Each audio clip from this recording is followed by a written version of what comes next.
Hey, rock and metal fans, welcome to Sonic Heaven. My name is Mike, and yeah, it's glad to be back.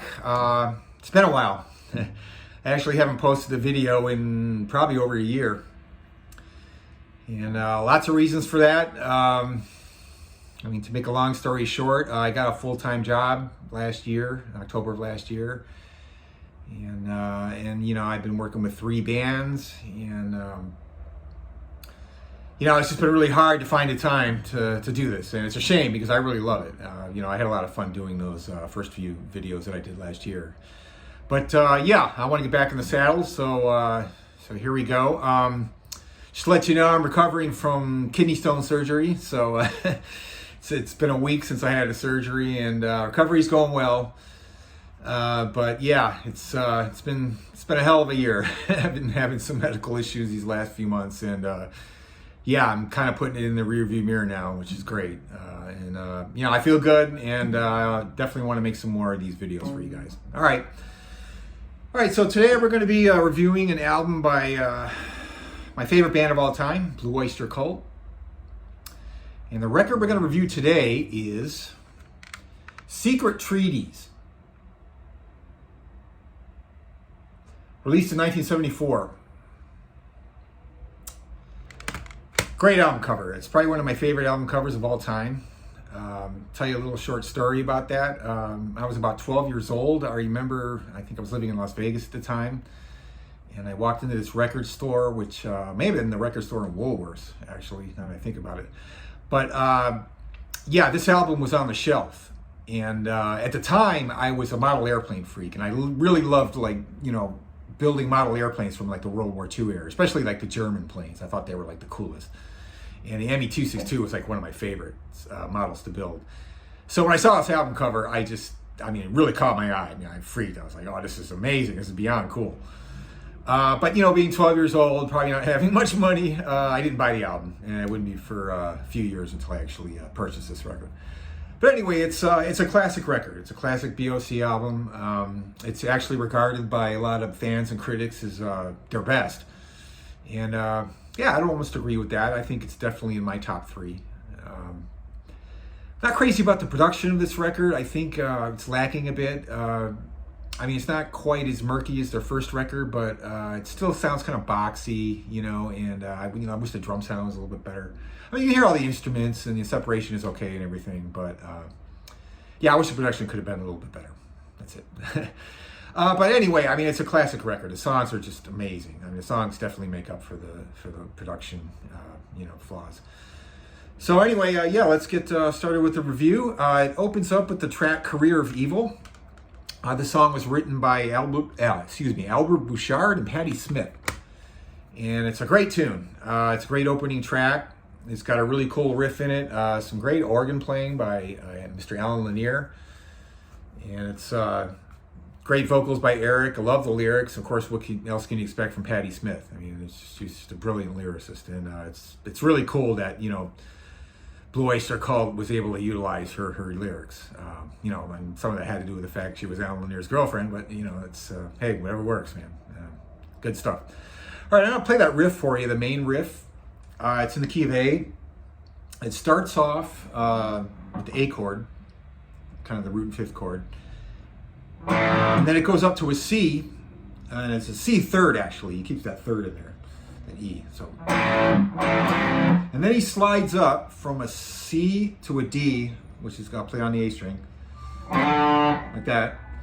And then he jumps up to the D string, and it's on the 7th fret, and that would be an A. Then he goes a half step down to an A flat, and then he plays on the A string an E note, and he goes back to the D string, and this would be a G note. And half step down to F sharp, and then on the A string a D note, and then a C. So the whole sequence goes like this.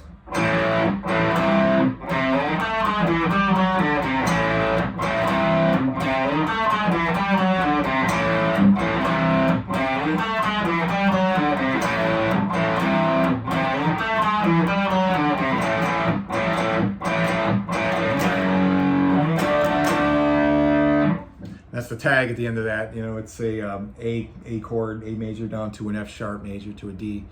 Really cool riff. It's great. I mean, it's just you know, classic BOC riff. It was written by Albert Bouchard. He came up with some really good riffs for these albums back in the early days, I'll tell you. Anyway, great tune. And I love Eric's vocals on this too. All right, the next track we have is Subhuman. This was written by Eric Bloom and Sandy Pearlman. This is actually kind of the start of the whole, you know, Imaginos theme that would, you know, come out in, you know, later years. And great song. It would eventually become, you know, the song Blue Oyster Cult on the Imaginos album too. It's a whole other story. But anyway, yeah, great tune. It's you know, it's kind of a little bit laid back, but it's very cool. It's very kind of trippy, spacey, kind of psychedelic in places, and great guitar work from Buck, of course, just awesome. Some, you know, great solos intersped through the whole song. But I'll play that main riff for you, the opening riff. I guess it's like an F third, then it goes up to a G third, and then it goes up to like a A minor. So here we go.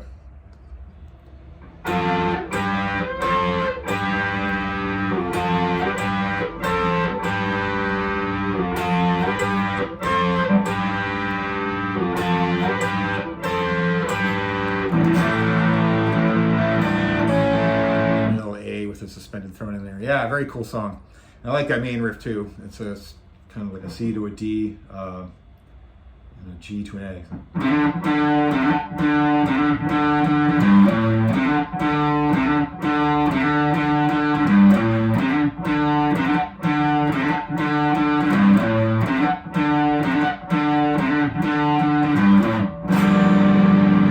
Yeah, really good stuff. So that G minor seventh in there. They always used really cool chords, BOC. That's what I liked about it. You know, they weren't, wasn't installed, you know, like major chords and with a minor thrown in here. They used some interesting chords. Like, you know, they would throw in like a minor seventh or something, or, you know, like a ninth chord, you know, all these weird, you know, chords that, and they work great. Just work beautiful. All right, the next track is Dominance to Submission. Love this song. It's one of my favorite BOC songs of all time. Great song. I just love it. I love Albert's vocals in this. You know, he sings it pretty frenetically, and it's awesome, man. It's great. And love the main riff in this song. And Albert wrote that too.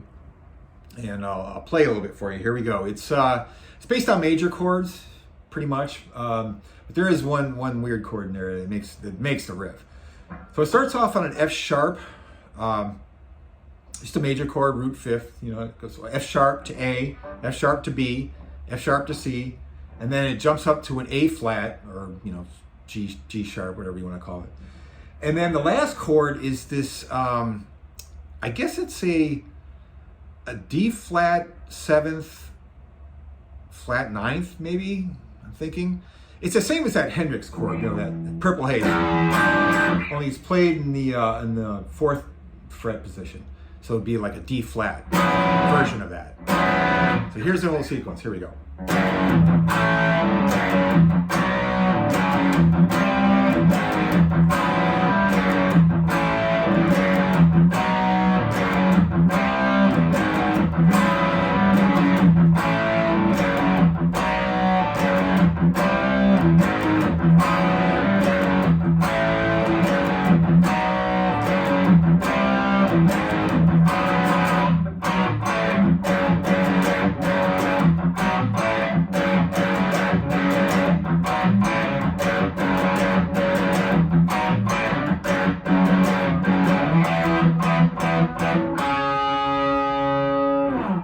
Yeah, really cool. Great song. And it's, oh my God, the guitar solo in that is just, that final solo, it's off the charts great. One of Buck's best. It's just some really lightning fast licks and just some amazing guitar playing. I mean, he's never played that solo the same way live, but boy, the studio version just smokes. I think it's one of my favorite guitar solos by him. And it's just, yeah, I mean, I love it. It's a big influence on me for sure. All right, the next song we have is ME262, kind of the theme of the album, particularly the cover. Great song. It's kind of it's kind of got some boogie-ish elements to it, but it's great. It's just it's just kick-ass rock and roll. I love the lyrics by Perlman. It's let's see, it was written by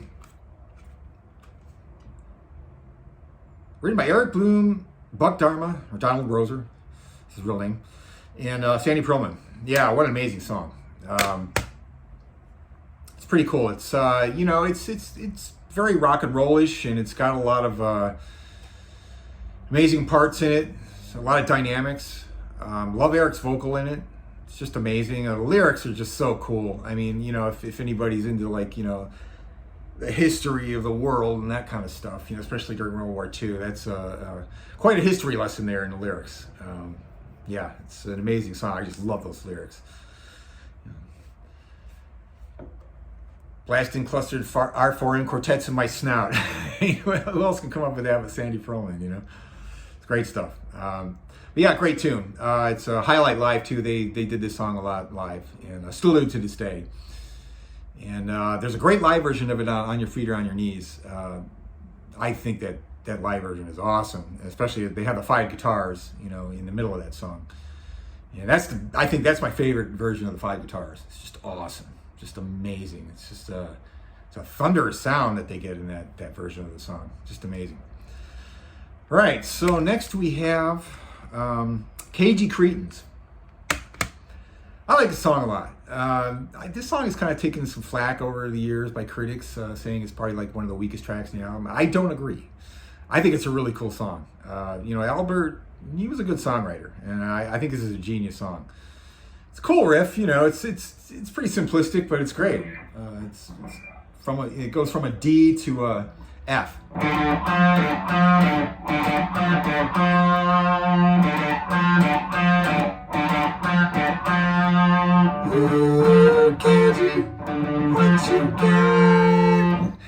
Yeah, great stuff. I love the vocals in it too. It's kind of split between Eric and Albert, and yeah, it's a cool song. I mean, it's the lyrics are kind of silly, but they're fun. And great guitar solo from Buck Dharma too. He shreds in that one as well. I'll play a little bit for you here, see if I can nail it. It's in the key of D. He does some really cool licks in there that are quite challenging to play actually. So here we go.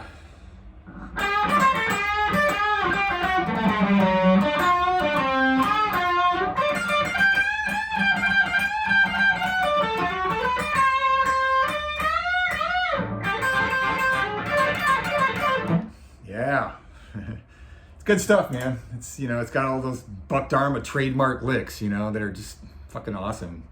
And I love those solos too, like short and sweet, just in and out. They just kill you with that short solo and back to the song. Love it. But yeah, I think it's a cool song. I think it's an underrated song too, actually, in my opinion. All right, next we have Harvester of Eyes. This is a really cool song. I read an interview, I guess it was influenced by the Grateful Dead, one of the Grateful Dead albums. I don't see that, but BOC were actually Dead fans. They were fans of the Grateful Dead. So yeah, it may have been like one of the riffs that they lifted from Jerry Garcia somewhere. It's a really cool riff too. It's an E. It's kind of like modulates. It goes from E up to F sharp to G. Kind of playing the top inversion of the chord, not really like the bottom note. The bottom note, they kind of ride the E. And it goes like this. I'll play it slow for you. Here we go.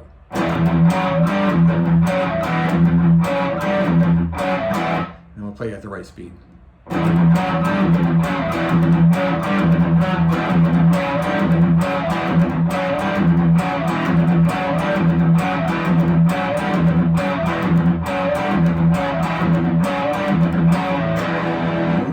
Yeah, it's a very cool riff. A great song. I love the lyrics and the vocals by Eric.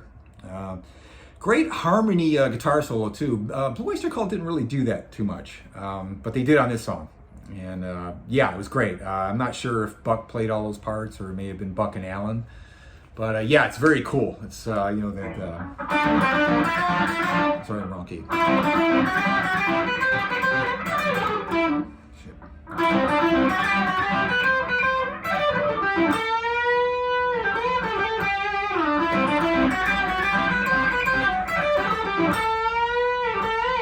not easy to play, as you can see. Yeah, that was always, I always liked that part of the song. It's like, it's got that boogie feel to it, and it's great. And they always pulled it off live really well. Yeah, great song. The live version of the song is really good on Your Feet or On Your Knees. I almost think it's a little bit better than the studio version. Buck does some amazing solos in it. And it's a little bit faster paced, and so it sounds a little bit heavier. But the studio version is great too. I mean, it's a classic song, and it's one that they still play live. And brilliant tune, brilliant. And the song was written actually by, I think I forgot to say who wrote it. It was Donald Roser, Eric Bloom, and Richard Meltzer. So get an appearance from Richard Meltzer. Great lyric writer too. I mean, he was just as good in lyrics as Sandy Pearlman. And he wrote some really, really cool songs for BOC. I think he got the idea from some politician back during the Watergate era or something that had TB or something. Like you can hear that line in the lyrics. It's pretty cool. All right, next we have Flaming Telepaths. Boy, what a song. This could be probably my favorite standout track of the album. Sorry, I gotta adjust things a little bit here. Yeah, what an amazing song this is. I've always loved this song. I mean, that intro with the music box is great. It's just killer. What a way to start a song. And just an amazing song. Lyrically, musically, it's just all great. It's a great synthesizer solo in it by Alan Lanier. And a great guitar solo. Oh my God, that final solo. All the solos in that song. That middle solo is great too, but that final solo is just amazing. It's very Eastern sounding. Like he's playing like a minor scale, but it sounds very Eastern. Just because of his note choices. I'll play a little bit of that solo for you. Here we go.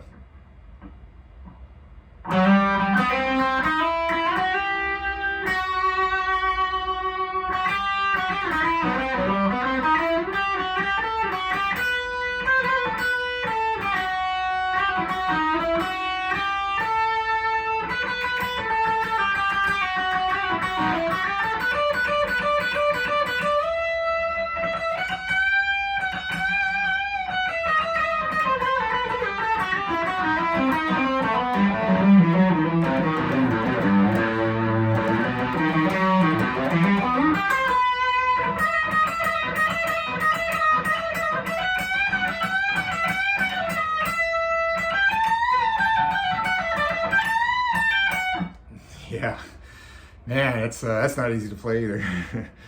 Excellent solo. Probably one of my favorites. That solo was a huge influence on my guitar playing. I remember I used to play that solo over and over and over again because I just love the minorish feel to it, like the Eastern feel. It kind of reminds me of Blackmore a little bit, and I know Richie Blackmore was one of Buck's influences, but man, just a really tasteful solo and full of some really amazing slides and tricks. It's just wow. I mean, one of his best for sure. Buck Dharm's guitar playing is just awesome on this record. Just awesome. Another interesting fact about this record, though, speaking of Buck Dharma, he actually does not have a lead vocal on this record. I think, as far as I can recall, I think that's the only album where he didn't sing a lead vocal on, which is kind of interesting. But nevertheless, I'm sure he does a lot of backing vocals too. But the vocals were pretty much dominated by Eric Bloom and Albert Richard in this album, actually. But anyway, great track, Flaming Telepaths. Love that main riff.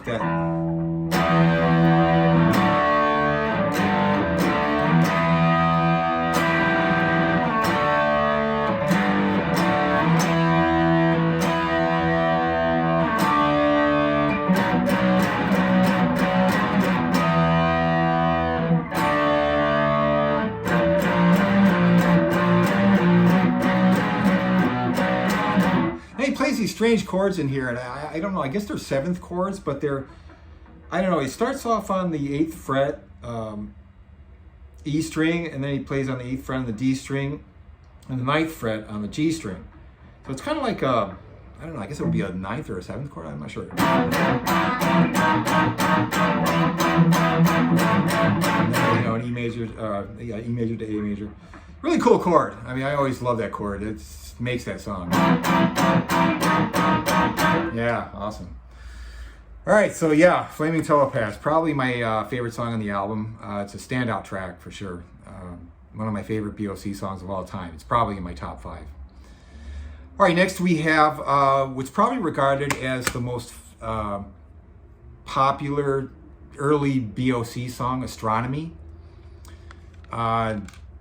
This is just a classic song. I mean, you know, so many people regard this song as one of their finest moments, and I agree. It's just an amazing piece of work. It's an epic song, epic. You know, the lyrics by Sandy Pearlman, and the music was written by Joe Bouchard and Albert Bouchard. Wow, what do you say about the song? I mean, it's just, you know, it's obviously a live favorite too that BOC played for many, many years. I don't see him play it too often anymore, which is a shame. I guess maybe, you know, it might be kind of tough for Eric to sing these days. But yeah, this is actually one of Eric Bloom's finest vocal performances ever. Just amazing. I mean, he just nails it on this. And yeah, you know, just, and the music itself is very, you know, a lot of layers, and it's very emotional, and, you know, it changes back from like a kind of a hard rock part and back to the, you know, the quieter part with the piano, which is probably played by Alan Lanier. Beautiful piano parts in that song too. And I love the droning synthesizers that go through it. It's just amazing. Oh my God. And of course, you know, the lyrics are, you know, Sandy Pearlman at his most brilliant. I mean, you know, you try to decipher those lyrics, and they're so heavy and meaningful. And of course, I guess it's been rumored that these lyrics were kind of part of that whole Imagino cycle too. Yeah, the song was mainly written by Joe Bouchard, who had help from his brother Albert, and I guess Eric, you know, was part of it too. But yeah, it's just a classic song. I think you know, a lot of people think it's Oyster Cult's best song ever, and that's, you know, that's arguable. I would say, like, for their black and white early period, yeah, it probably is one of their best songs in that period, for sure. All right, so there you have it, Secret Treaties, a great record. I think it actually has gone gold by this point. I don't know if it's ever reached platinum. You know, the early records really didn't sell, you know, like multi-platinum. I mean, they just weren't a multi-platinum band anyway. But yeah, I think it's probably gone gold at this point, and it deserves to be platinum because it's just a brilliant record. And you know, a lot of people regard it as their best. I wouldn't say it's quite their best. I have a couple albums that I like a little bit more. But overall, I mean, it's just a classic record. I never get tired of it. I still, you know, throw it on and, you know, play along to it, you know, playing Dominance and Submission and Flaming Telepath solo. I just love playing that stuff. It's just so much fun, you know, to, you know, play those Buck Dharma licks. And you know, it's just so fucking cool. Anyway, there you have it. Gonna be doing some more of these really soon. You know, trying to get back in the swing of things. You know, like I said, I'm recovering from surgery that I had last week, and you know, recovery's going well. So you know, give me some time, and I'll throw some more of these out there. They're a lot of fun, and yeah, maybe you can you know, put some comments below, subscribe, and yeah, I'm back in action, and I'll be putting out some more stuff soon. All right, take care, guys. Later, bye.